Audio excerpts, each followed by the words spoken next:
All right, peace and power and elevation be to all the beautiful people out there. This your girl Tiffany coming through here live in effect. Tonight, I'm having some technical difficulties, so I had to do this from my cellular device because I could not do it on my computer. But anyways, tonight I want to talk about the educated bullies, and then I want to get into the concept of the theory of multiple intelligence. But first of all, I want to start with the educated bullies. The reason why I am speaking on this subject, because I've seen it happen very often. Very often. I see that people use their education as the way to bully on somebody who they feel is not on their level of intelligence. And that in itself can be very problematic. Okay. Um, so what made me do it again is it's a very common trait that's going on, especially within the conscious community or the so-called conscious community, which is a very a miniature of the population. Okay, it's a miniature. It's not. They don't make up the vast majority. All right, they only make up a small percent. But because we have people who say that they are so educated, right?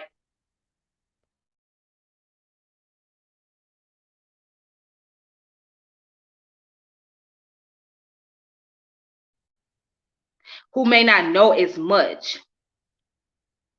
So, see, it's real easy to do that because you're playing checkers.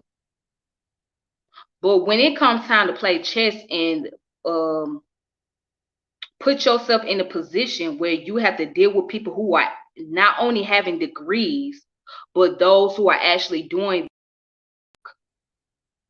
those who are doing the field work, those are the people that you have to stand before and you try to challenge their consensus and their information. Okay.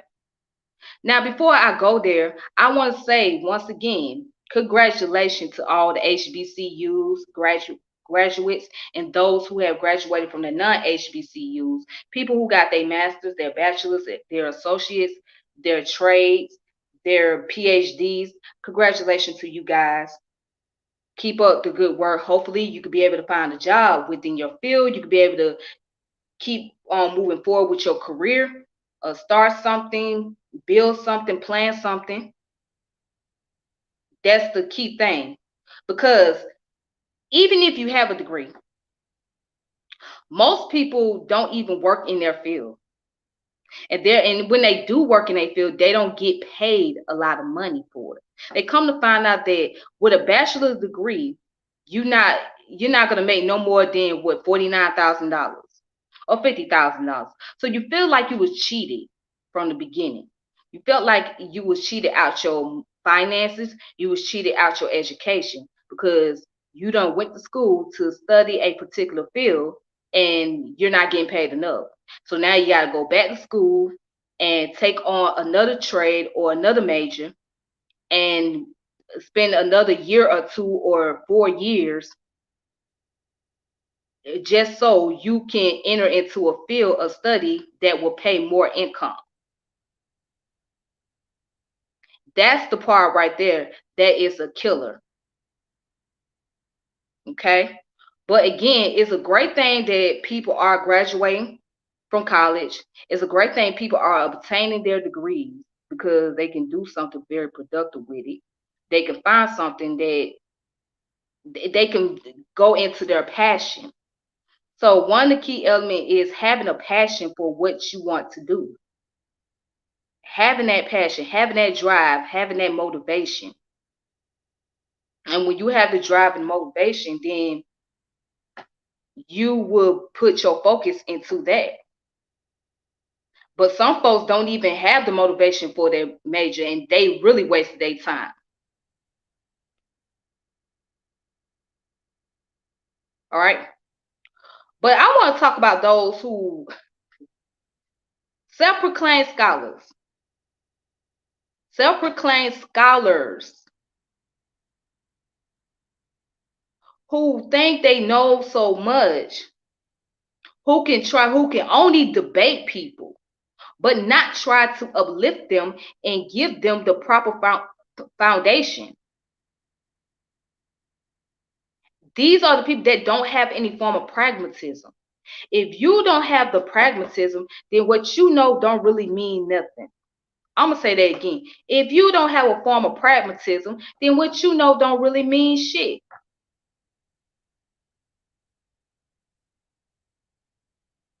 What are you doing? So I see it. Folks get on the internet, sitting around bullying on each other, spend about 11 hours, 10 hours, 7 hours, just bullying on people, getting into these redundant debates. Then you got people who's looking to clout, who want to just build a name for themselves by antagonizing other people who are affiliated with some type of organization, especially those that are religious. That's something that connects them that is very meaningful to them. And these people, they're not looking to help or elevate the people, but they're looking to have a following. They only doing it to make themselves feel good. It's only to build their reputation. So this is what inspired me to speak on it. And I'm gonna go into the theory of multiple intelligence in a moment, but I want to say this. Oh, another thing too, folks who think because they talk so proper and they are very well articulating, they have a very strong intellect. They think because they know a lot of gigantic vocabulary words that they're greater. They're much greater. No, you're not. You're not much greater.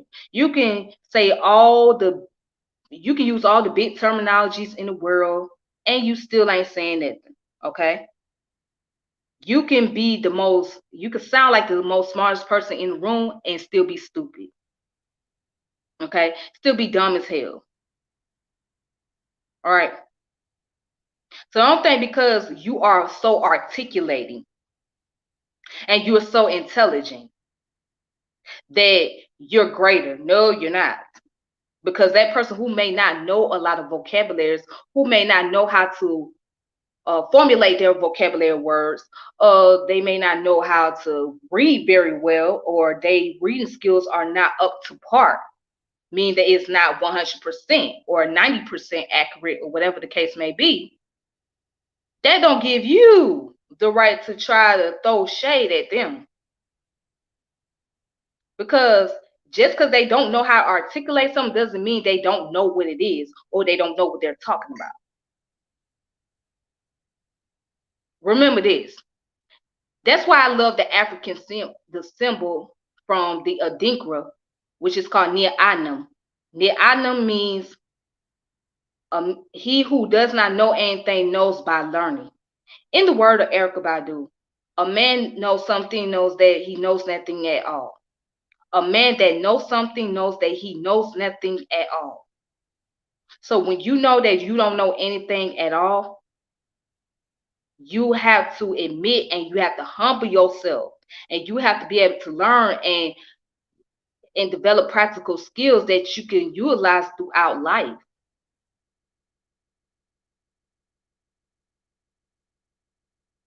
You got to develop practical skills that you can utilize throughout life.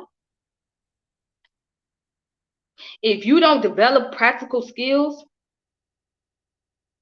then how are you going to make it useful? How are you going to get through life? So remember, for you educated bullies out there, you had to start from a very humble beginning.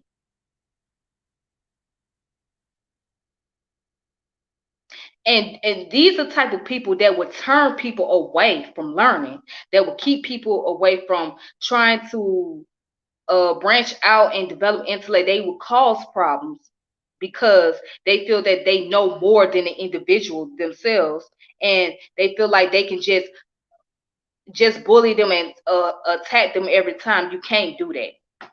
Because if you want somebody to learn something, you have to learn how to meet them where they at. Shout out to Brother Ace, aka the brother who reading the book, the brother that goes by African Creation Energy. All right.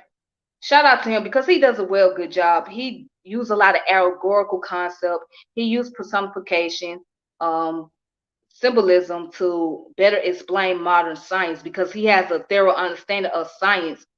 Then he goes from the understanding of modern science and put it into translation of using allegorical concepts to help people who want to get involved in science but don't have an understanding, because any scientific field that you get into is very complex. It's very complicated. It's not easy to learn scientific knowledge. I mean, you could start off at the basic level, but when it comes to trying to get up to the advanced level, it can be very complicated. And I don't want to hear nothing about, oh, well, you can't try to use spirituality and science together. It has happened. It has happened and it's still happening.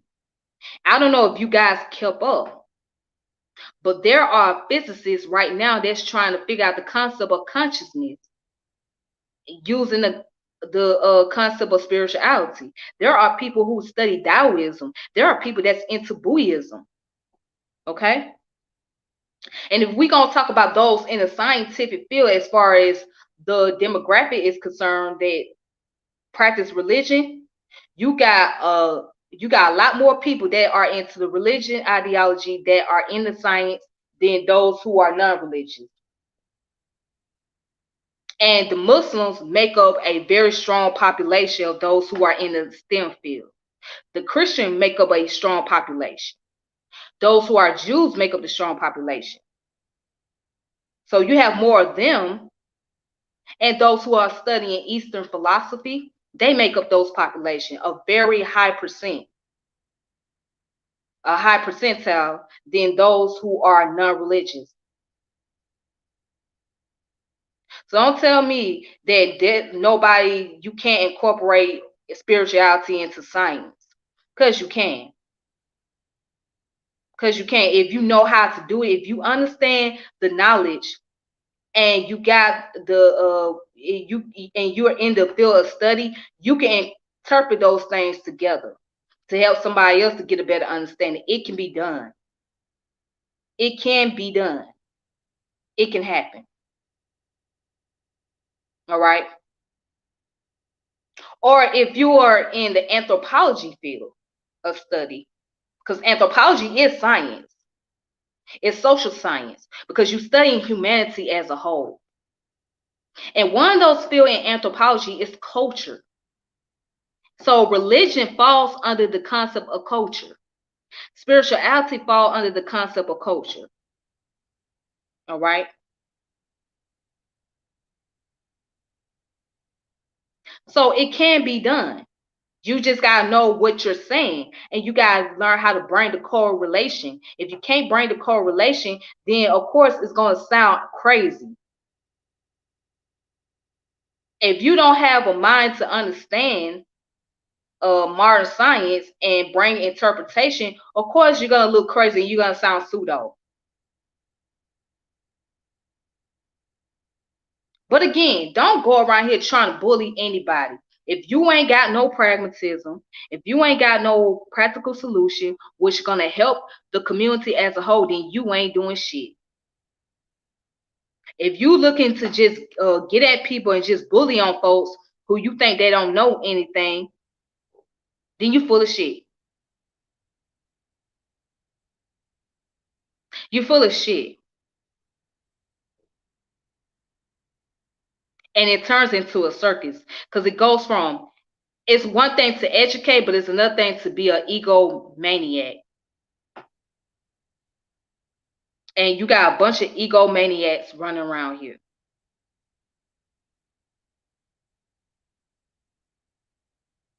All right. One thing about me, I don't claim to know everything. Okay, there's things that I don't know about, and there's things that I'm familiar with from my years of study and from my years of being in school. But I'm not gonna sit here and claim I know everything. Now, what I'm not gonna do is allow somebody to try to insult my intelligence. I'm not gonna allow somebody to dictate and control how I think. That's what I'm not gonna allow them to do. Especially if I already been through a school of thought. If I already study into information and already heard some information that I know has been proven to be invalidated and inconclusive, and you try to regurgitate it to me as if you can get over me, yeah, we're gonna have some problems. Because you're not gonna get by with me on that. It's not gonna work. It's not gonna work. So please stop taking away people's ability to learn. Don't make people feel so guilty. Don't get big headed. At some point in time, you still got to humble yourself because you still got a long ways to go. You're not going to get every answer to life. You're not going to get every answer to life. So now, with that being said, I want to go ahead and get into the concept about the theory of multiple intelligence. So with that being said, intelligence cannot be looked at as just a general thing. It has to be looked at multiple levels, because multiple level of intelligence. There's people who have strength and there's weaknesses. So your strength might be in something here, but your weakness is in other areas. So we have multiple intelligence, all right? And so let me go ahead and read the information on Wiki One. So the theory of multiple intelligence proposes the differentiation of human intelligence into specific modalities of intelligence, rather than defining intelligence as a single general ability. The theory has been criticized by mainstream psychology for its lack of empirical evidence and its dependence on subjective judgment. Okay, so in mainstream psychology, they kind of like,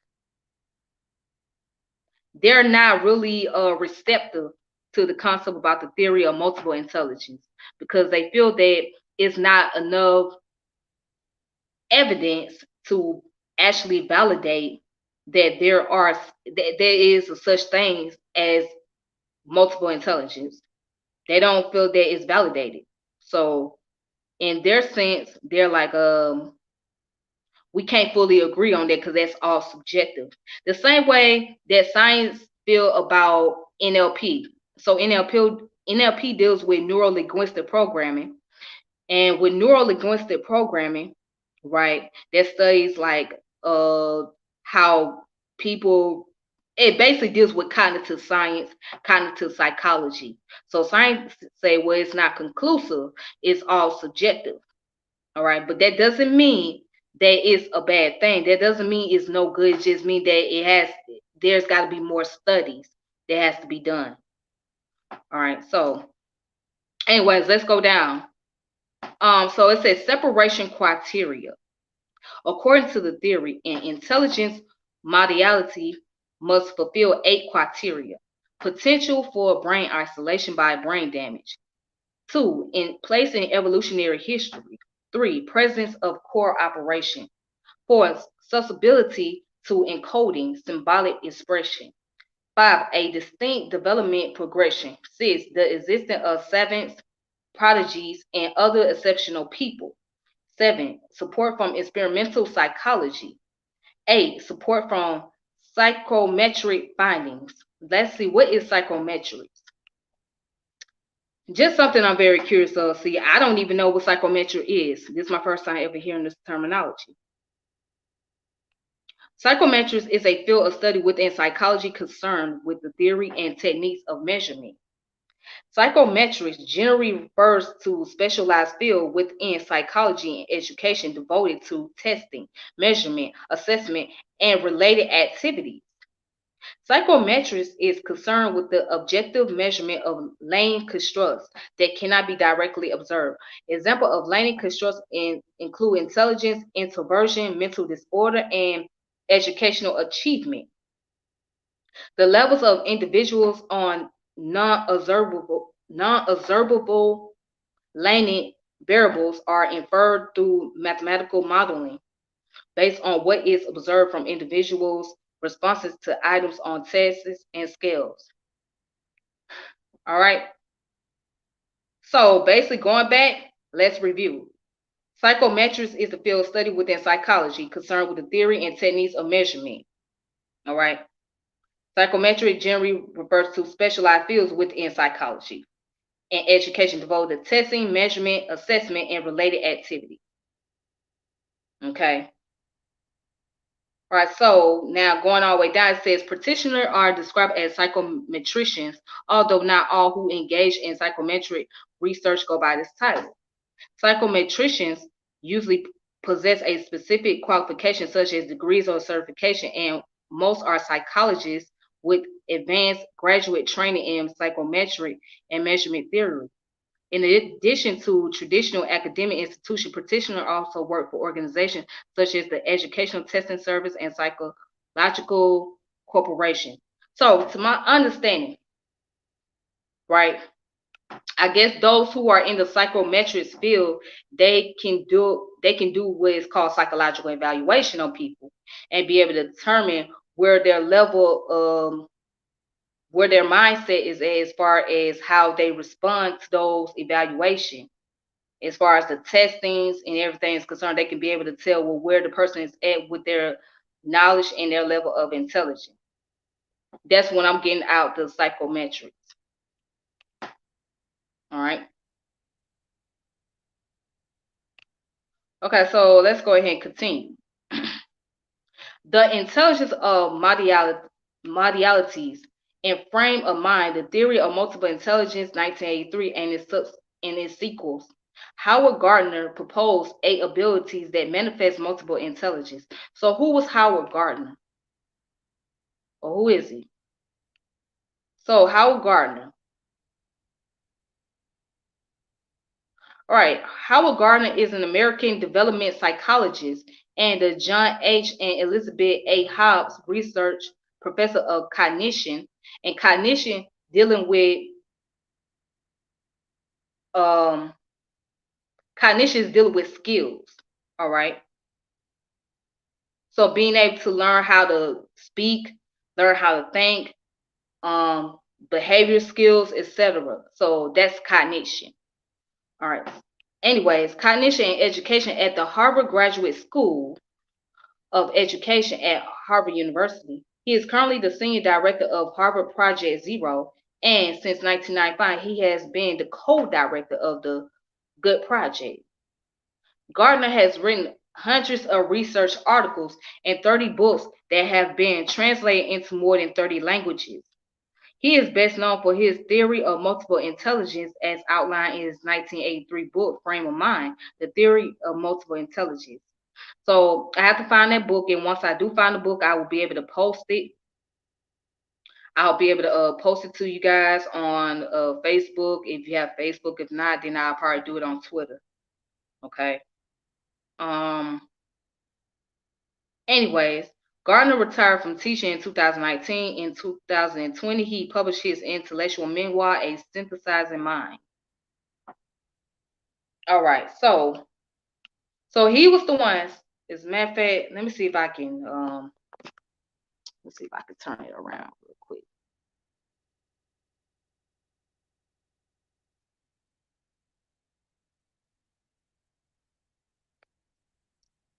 All right, so if you guys can see that picture right there, that is Howard Gardner.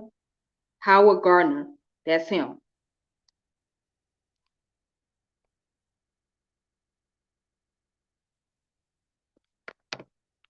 Okay. All right, so I'm back. Thank you, bars and chain, like a therapist. Absolutely correct. Thank you. All right, so going back to the concept of multiple intelligence. that Howard Gardner came up with that concept. Again, he's a psychologist, and he was the one that written a book about it. All right. So according to his theory, these are the multiple intelligence, which is musical, rhythmatic, and harmonic, meaning people who are good at learning music. So it says this area of intelligence with sensitivity to sounds, rhythms, and tone of music. People with musical intelligence normally have good pitch or might possess absolute pitch and are able to sing, play musical instrument, and compose music. They have sensitivity to rhythm, pitch, meter, tone, melody, and timbre. All right. Let's give an example. So let's say you have a child that has autism. Now, anybody that know children with autism are not good at social skills. Okay. They don't have great social skills. They don't know how to really interact and have a general conversation, but they are very creative. And one of the things that they are very good at is music. You have that child that might know how to play the piano. They could play Beethoven, or they can play the Nutcracker. They could play anything that has a sound to it. They are good at it. Um, Another great example, John Coltrane. John Coltrane was a jazz musician. He played the trumpet, but he was very phenomenal because he was able to incorporate the concept of jazz with the concept of physics. And by the way, he was Muslim too. But he was able to bring those combinations together so that way he could understand the musical patterns a lot better. And that would make him a great musician. So when you hear his music and you hear the sound, it's just it's so crystal clear. It's like he's actually playing through it, and you can't even tell the mistakes or if there's any form of inaccuracy or anything like that, because his music is very calm and relaxing. You like, oh my goodness, damn, I can really vibe to this. So yeah, because he was able to learn how to play based on patterns. Excuse me. He was able to learn how to play based on patterns, and patterns are very important to musicians when they play instrument, because they got to be able to know how to be able to go along with the flow. And especially when a person is singing, they got to be able to blend the sound together. All right. All right. Anyways, visual spatial. So this area deals with spatial judgment and the ability to visualize with the mind's eye. Spatial ability is one of the three factors beneath G in the hierarchical model of intelligence. So let's look at spatial intelligence. Spatial intelligence is an area in the theory of multiple intelligence that deals with spatial judgment and ability to visualize with the mind's eye. All right, it is defined by Howard Gardner as a human computer capacity that provides the ability or the mental skill to solve spatial problems of navigation, visualization of objects from different angles and space. All right, and phase of scenes recognition or to notice fine details. Okay, so put it in a nutshell. Let's say you have somebody that is a linear thinker and a lateral thinker. All right. So a lateral thinker is somebody that's very creative. They have the ability to actually know how to get around certain things to make things a lot easier because they able to visualize something. They can say, okay, there's the loophole. So with the loophole, I could be able to get around this and I could be able to do this. Whereas somebody who's a linear person, they do things follow the routine accordingly and how the routine goes. Whereas somebody who's lateral just don't follow the routine accordingly. They just know how to be able to get around it. They know how to come up with creative ways of doing it. So that's how it is with somebody that's lateral. They are what you would call visual spatial, right? Because they can be able to visualize and they can be able to put things together and come up with something. All right. Whew. All right, let me sit back a little bit. Bring this up a little bit. Okay, so let's go down to linguistic verbal. So people with high verbal linguistic intelligence display a facility with words and languages. They are typically good at reading, writing, telling stories, and memorizing words along with dates. Verbal ability is one of the most G-loaded abilities. This type of intelligence is measured with the verbal IQ and WAISIV. All right. So verbal intelligence means that somebody who's a storyteller, the art of telling stories. Okay. In our community, we like to call that the guru, because the guru will be able to give you the oral stories and they could be able to tell you the date and the time. Like Dr. John Henry Clark, he had what was called verbal intelligence because he was able to tell the story about African history from memorization, although he was blind, but he memorized everything that he studied and he memorized the date, the time period, etc. Okay, he was able to give the outline of African history. So he had the verbal intelligence. Okay. So again, that is the ability to understand reason using concept frame and words. More broadly, it is linked to problem solving, abstract reasoning, and working memory. Verbal intelligence is one of the most G-loaded abilities. Okay. So that's dealing with linguistics.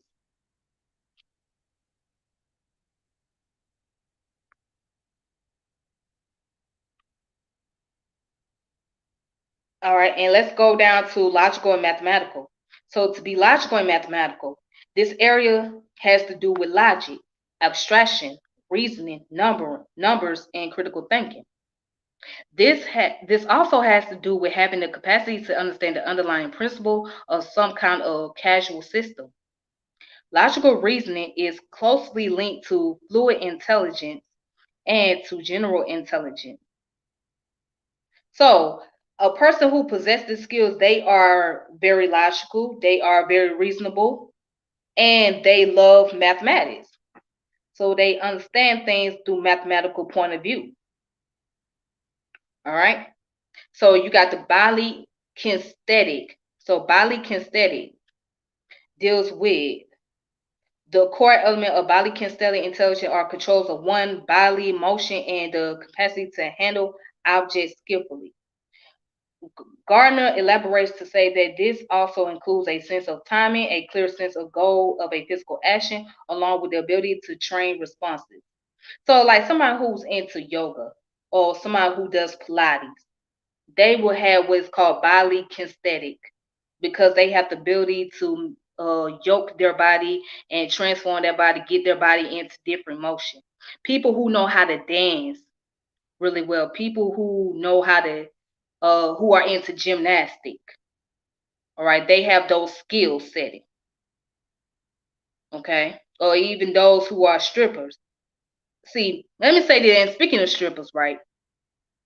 Beside all the fact they get naked and all that stuff, when you see them on the pole and doing all the little flips and they twirling around and stuff like that, that is a form of Olympics.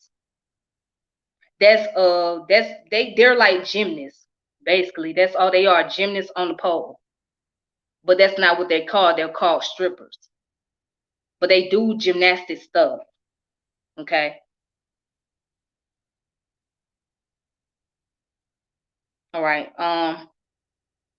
And also pole dancing is a form of exercise for many people, well, particularly females. It's a form of exercise, and because it's about being able to bring out the flexibility of your body, being able to stretch your body and be able to bring some type of motion and stuff like that. And you control your body movement. Um, so people who have high body kinesthetic intelligence should be generally good at physical activities such as sports, dance, and making things. Gartner believes that careers that suit those with high bodily kinesthetic intelligence include athletes, dancers, musicians, actors, builders, police officers, and soldiers. Okay. Although these careers can be duplicated through virtual simulation, they will not produce the actual physical learning that is needed in this intelligence. right? Because it's something that has to develop over time.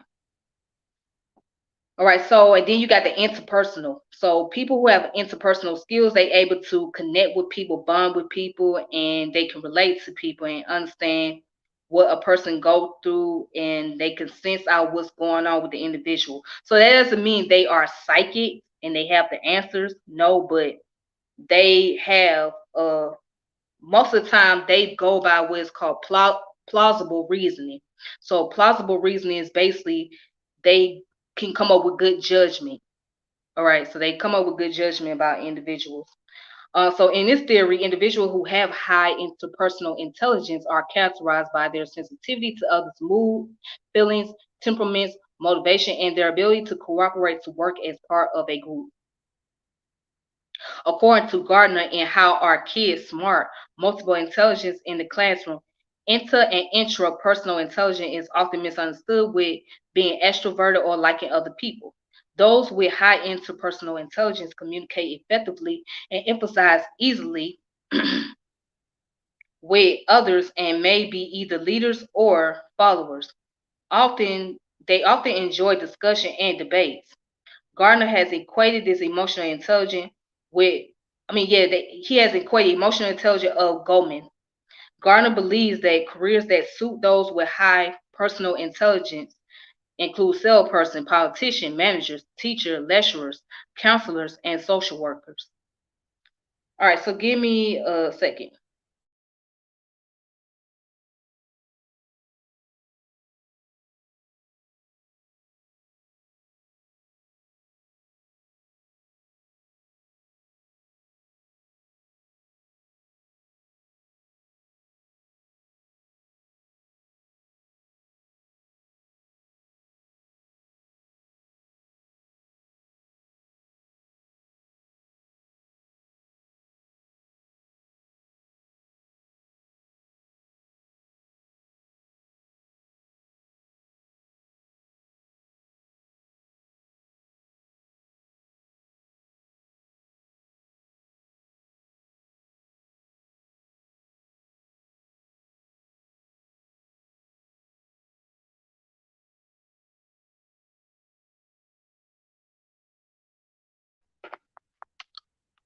All right, I'm back. Had to get some water. All right, so that's interpersonal. So the ability to connect with people and be able to network, um, be able to socialize. If you have impersonal intelligence, you have great social skills. Again, if you have interpersonal intelligence, you have great social skills, and you know how to communicate people and meet them where they at. And this is very so needed. I mean, especially if you're trying to teach somebody and you have to educate, the first thing you got to be able to do is have social skills. If you don't have great social skills, then what you talking about, you knowing this and you so educated, it doesn't do nothing. It doesn't help anything. It doesn't solve a problem. So you have to have social skills. So you have to have this type of skills when you go into a field working with people, or especially when you're dealing with customers, you got to know how to communicate with them. And that's a fact. Now, intrapersonal. Intrapersonal is this area has to do with introspective and self-reflective capacities. This refers to having a deep understanding of the self, what one's strengths and weaknesses are, what makes one unique, being able to predict one's own reaction or emotion. So that means internal cleansing, right? You doing what they call the knowledge of self. So the knowledge of self will deal with the intrapersonal intelligence because you're learning about yourself, you learn about your character, your behavior, and you learn ways how to be able to maintain and be able to control yourself or be able to better one's better one's way of thinking and one's behavior. All right, then you got the naturalistic. Naturalistic are people who enjoys nature, who understands nature, and understands like the natural environment, etc. So, not part of Gardner's original 7, naturalistic intelligence was proposed by him in 1995. Okay. And it says this area has to do with nurturing related information to one's natural surroundings. Examples include classifying natural forms such as animal and plant species and rocks and mountain types. This was clearly of value in our evolutionary past as hunters, gatherers, and farmers. It continues to be essential in such role as botanist or chef. I mean, of course, because the chef, he or she got to learn about the animal and they got to learn about the fruits and vegetables. I mean, especially if they are making a good recipe, right? Most of the time they like to get their stuff from they like to grow their own food. Most of them do. And they like to go to an area where they know a butcher who actually raise animals. Right? So a butcher is somebody that slaughters animals, like, make them into meat and stuff like that. So they know how to do that. So you got to be able to have some form of that knowledge. That's very important if you're trying to grow your own food and things like that. And even those who are holistic healers, right? Okay, or people who practice remedy, they have these type of intelligence because they understand how home remedy works. This sort of ecological receptiveness is deeply rooted in sensitive, ethical, and holistic understanding of the world and its complexity, including the role of humanity within the greater ecosphere. All right, and then you got what's called existential. No, existential or spiritual intelligence. Garner did not want to commit to a spiritual intelligence, but suggests that in an existential intelligence may be useful construct. Also proposed after the original A, it was proposed after the original A in his 1999 book. The hypothesis of an existential intelligence has been further explored by educational researchers. Okay. So he got other various form of intelligence. He got the physical intelligence and he got the additional intelligence.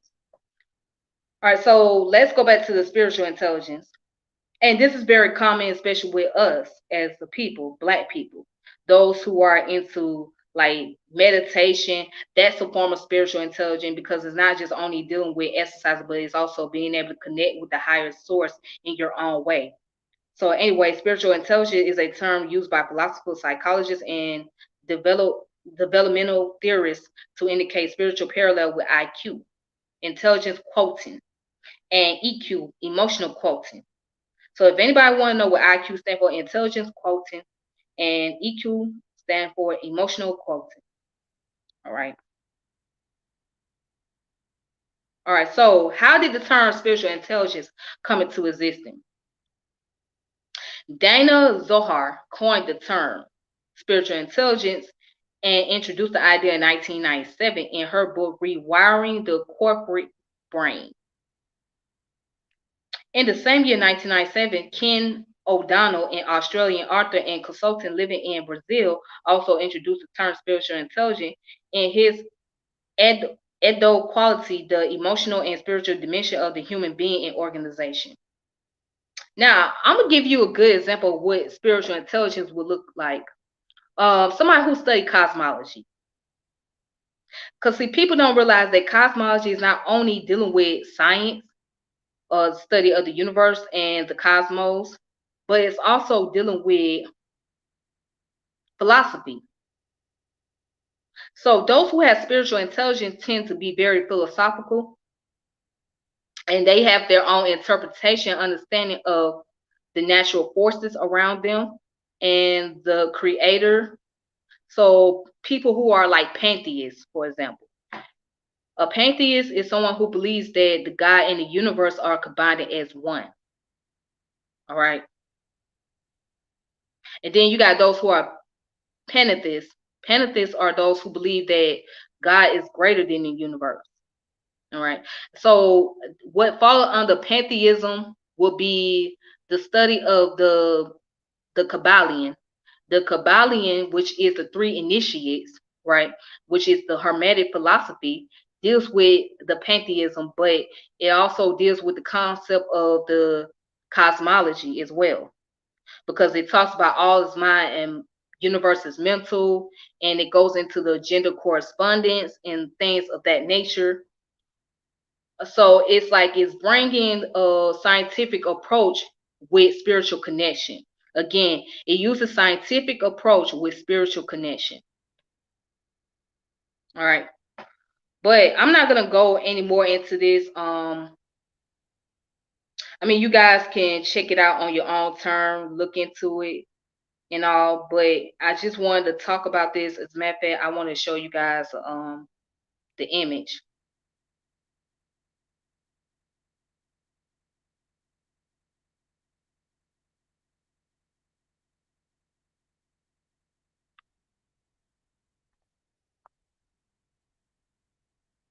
Okay.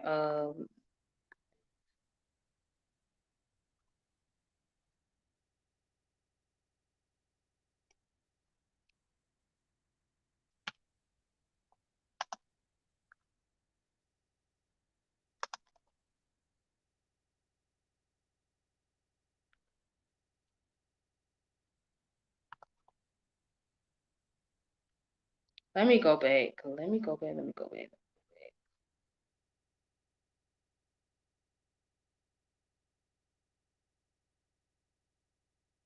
All right.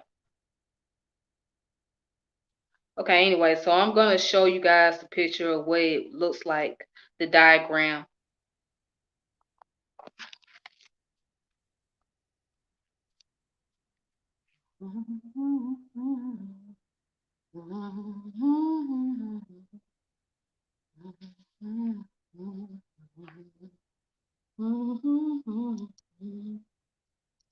All right.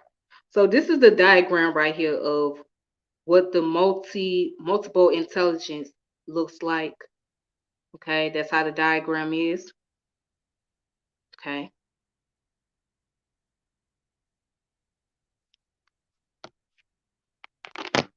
All right, so so with that being said, that's all the information I wanted to share with you guys for tonight.